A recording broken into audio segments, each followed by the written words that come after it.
Баршаңызға сәлем. Бүгін үй жағдайында бөлке нанның қалай жасалу құпиясын бөлісетін боламын.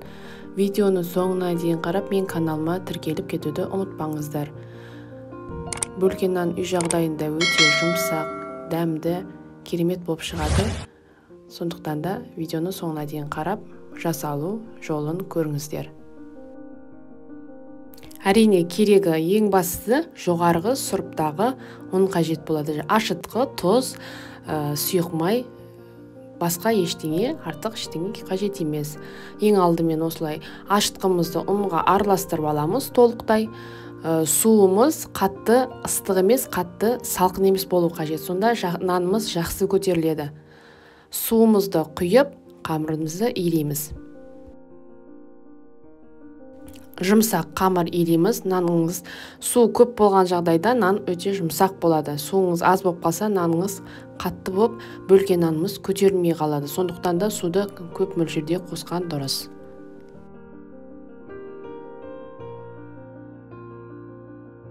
Байқағаныңызда ешқандай артық ештеңе қосқан жоқпын. Сүт қосқан жоқпын, маргарин қосқан жоқпын, ешқандай жұмыртқа да қосқан жоқпын. Бірақ үй жағдайында дайындалатын бөлке нан өте ерекше болады. Дүкеннің бөлкесіне қарағанда үй жағдайында жасалған бөлке ерекше дәмді болады.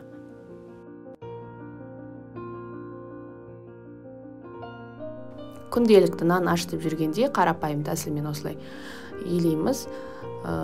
Қолға жабыспайтындай деңгейге жеткен кезде сұйық майымызды құйып, тағы да басып әбден нанымызды тыңдырамыз. Нанның қамыр деген қолға жабыспаған кезде уже қамырдың ие қанғаны деген сөз. Сондықтан да нанның иін қандыру керек әбден. Ие қанған нан жақсы көтеріледі, жақсы піседі.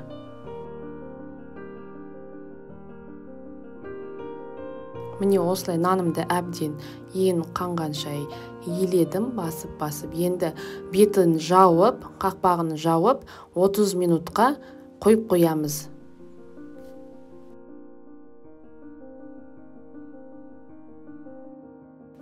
Жарты сағат өткен соң нанымызды бетін ашып, осылай формамызға саламыз. Міне нанымыз көтеріліпті. Енді бөлке нанның формасын осылай алдын ала майлап алыңыздар.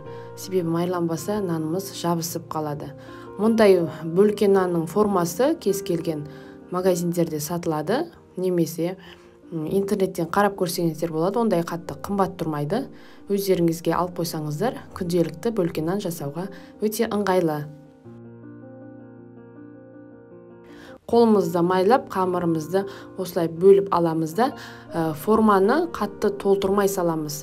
Себебі бұл тағы да көтеріледі, одан соң піскен соң тағы да көтеріледі. Қатты көтерілсе, нанымыздың беті күйіп кетеді. Сондықтан да орташа деңгейде нанымызды салып қоямыз. Салып, тағы да бір 20-25 минутқа дейін тағы бір тыңдырып қоямыз. Сол кезде нанымыз әдемілі көтеріледі. Нанымызды формаға сала салып бірден пісіруге болмайды. Себебі нанымыз тапталып көтерілмей қалады. Сондықтан да бетін жауып тағы да 20-25 минутқа қойып қоюымыз қажет. Нанымыз көтерілгенше духовкамызды 250 градусқа қыздырып қоямыз. Нанымыз міне көтерілді, байқағаныңызда енді духовкаға салып пісіреміз.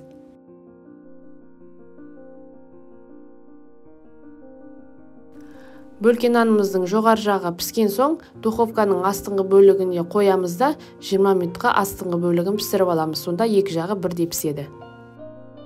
Осылай бөлке нанымыз пісіп дайын болды. Қараңыздар қандай әдемі болып пісті. Екі жағы бірдей болып пісті. Жақсы көтерілді. Сіздер де осылай жасап көріңіздер. Үй жағдайындағы бөлке нан өте ерекше болады. Дүкеннің бөлкесінен асып түседі. Менің каналыма тіркеліп, қасында қоңырауша белгісін басып қойсаңыздар, келесі салған видеоны сіз бірінші болып көре аласыздар.